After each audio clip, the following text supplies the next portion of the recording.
एक मास का क्या महत्व है महाराज जी? कृपा करके बताने का कष्ट करें। 3 वर्ष में आता है। एक एक तिथियां निकाल निकाल करके 3 साल के समय में ये 30 दिन रखे जाते हैं कि रोज लोग यदि धाम वास न कर सकें, तीर्थ याटन न कर सकें, भगवत आराधना न कर सकें, तो 3 वर्ष में एक बार पुरुषोत्तम मास रखा है। इसका नाम है पुरुषोत्तम मास। केवल भगवत आराधना के लिए ही ये रखा गया है कि आप प्रतिदिन अपने गृह कार्यों में जो छोटी मोटी पूजा आराधना करते हैं, लेकिन ये 1 महीना ये भगवान का नाम पुरुषोत्तम, ये भगवान का मास है। इसमें आप साधु सेवा, ठाकुर सेवा, नाम जप, परिक्रमा, जो भी भागवतिक आचरण करेंगे उसका विशेष लाभ प्राप्त होगा। ये केवल भागवतिक आचरण करने के लिए 1 महीना रखा गया है।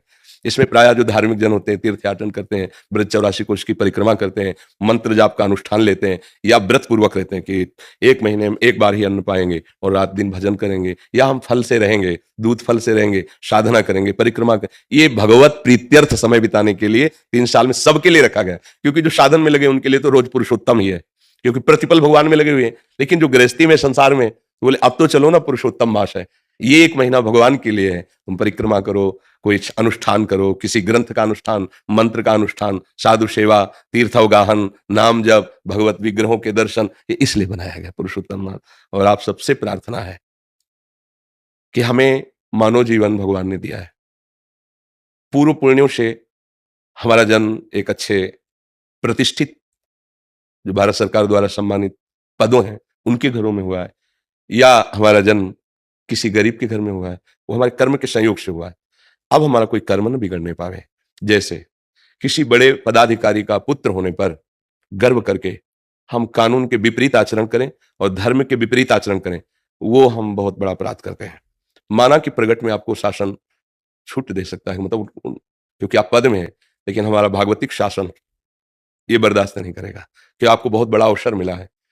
आप अपने पिता के वैभव और प्रतिष्ठा के साथ जुड़ करके आप हमारे देश की उन्नति का कारण बने।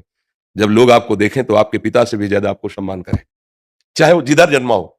हम किसी एक व्यक्ति के लिए नहीं कहते। कोई एक अपने पास आए हुए थे, बाद में कुछ लोग वहीं उसी प्रांत के जो शब्द बोले, वो किस कारण से? उनके पुत्र के आचरण के कारण से। वो बात हमें स्मरण में रही। इसलिए हम प्रार्थना करते हैं कि कोई भी पद आपको मिला हो, आप स्वयं ऐसे आचरण कीजिए जिससे हमारा ये भारतीय जन और हमारे भगवान दोनों प्रसन्न हो। कहीं कोई ऐसा पदाभिमान का दुरुपयोग न हो, कहीं कोई ऐसे पावर का दुरुपयोग न हो जिससे कोई असहाय गरीब आपको शाप दे दे। जैसे अंदर से हुआ कि ठीक है, आप बहुत बड़े हो, आपके पास पावर है, लेकिन भोगोगे तुम जैसा कर रहे हो। तो वो तपस्वी नहीं, वो मंत्रवेत्ता नहीं है, उसे गरीब की हाय कहते हैं। वो मंत्र से भी ज्यादा जोर लगेगी जाके। इसलिए इस बात से डरा जाए कि कहीं असहाय दीन गरीब को हमारे द्वारा ऐसा कोई दुख न पहुंचे, और कहीं मैं अपने पूर्वजों द्वारा कमाई हुई यश कीर्ति को अपने आचरणों द्वारा कलंकित न कर दें। हम अपने देश की सेवा में आवे, हमारा पवित्र आचरण हो, क्योंकि मनुष्य जीवन बहुत दुर्लभ जीवन है। इसलिए भगवान की कृपा हुई है, हमें आपको संभाषण करने का अवसर दिया है, तो आप महान बने।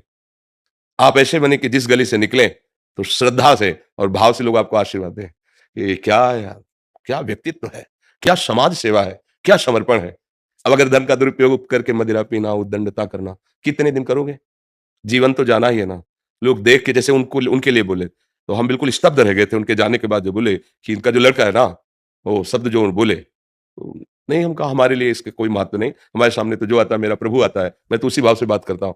तब मुझे लगा कि मुझे इस बात पे भी अपने जो नई पीढ़ी के भाईजन हैं उनको संबोधन करना चाहिए कि आप जहां हो, आप अपने पिता की प्रतिष्ठा का सदुपयोग करें, जो उनका पद है उसका सदुपयोग करें, और लोग आपको उनसे ज्यादा माने। तभी तो साधु समागम या मनुष्य जीवन की सफलता मानी जाएगी। कोई भी व्यसन अपने जीवन में डाल लेना अपनी उन्नति का नाश करना है। आपको लगता जरूर है कि नहीं सब चलता है, नहीं नहीं, मेरी बात मान लो। आप व्यसन रहित बनिए, इंद्रियों को थोड़ा संयम में रखिए, गृहस्थ धर्म में हो तो मर्यादा से, फिर आप देखो दिव्यता आ जाएगी। आपका जीवन ऐसे पशु पक्षियों जैसा जीवन थोड़ी है कि जो भोग मिला उसे भोग लिया, जो मिला जैसे मिला जी लिया। नहीं, आपका जीवन है प्रकाशित होने वाला, भगवान के अंश हो, मनुष्य जीवन मिला है। ऐसे कर्म करो कि अशुभ कर्मों का नाश करके हमारी समाज की सेवा हो। हमारे अंदर एक लालसा रहती है कि जैसे हमारे देश के जो पदाधिकारी जन जब आते हैं, आप ये बात समझ जाओगे कि जितनी प्रजा आपको शासन में मिली वो आपके बच्चे हैं। जैसे एक घर में आप हैं, बड़े मालिक हैं, 10 लोग रह रहे हैं, आप कैसे पोषण करते हैं? ऐसे अगर कोई ज्यादा करता है तो फिर आप पिटाई भी तो करते हैं ना अपने घर में। वही वृत्ति आप रखो प्रदेश में, देश में, जिला में, जो आपको अधिकार मिला है, ग्राम में, नगर में जो अधिकार मिला है, पहली दृष्टि रखो अपने परिवार वाली, और दूसरी दृष्टि रखो जैसे अपने परिवार वाले को भी दंड दिया जाता है, उस भाव से हम उसे सुधारते हैं, दंड देते हैं। कहीं हम अपने अभिमान का पोषण न करें, कहीं हम अपनी आदतों को गंदी आदतों में न ले जाएं, कहीं हमारे द्वारा ऐसा आचरण न हो कि पद की निंदा की जाए या पदाधिकारी जो हमारे माता पिता हैं उनकी निंदा की जाए। सावधान होकर चला जाए तो जीवन भगवान की कृपा से प्रकाशित हो जाएगा। आज हम गाथा गाते हैं अपने देशभक्तों की, नहीं गाते? वंदे मातरम चूम के फांसी डाली।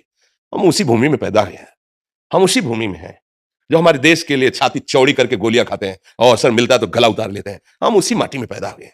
हम क्षुद्र वासनाओं या भोगों की तरफ लालयित होकर अपनी महिमा को घटाएं नहीं, अपनी महिमा को बढ़ाएं, जिससे हमारा देश सुखी हो, समृद्ध हो, और सब ऐसा किसी को महसूस न हो कि असहाय है।